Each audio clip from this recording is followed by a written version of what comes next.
paro aqui, tá? O pé aqui. Então venho, ó, desloquei, aí eu vou lá em cima, ó, puxei, veio, toquei, vou retornar, ó, vim, retornei, retornei? Sem projeção do joelho. Quase. Não, o joelho não vai, não tem como trocar na corda.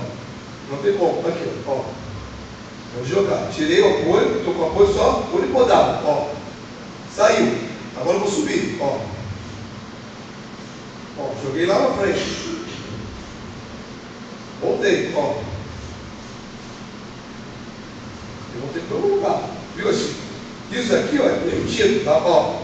Porque eu tenho que transferir a força para um lado e para o outro. Vem aqui, ó. Eu tenho que trazer essa perna de volta para mim, ó. Para poder passar aqui, ó. Passei. Toquei. Vou retornar agora, ó. Vim, retornei. E vem para cá.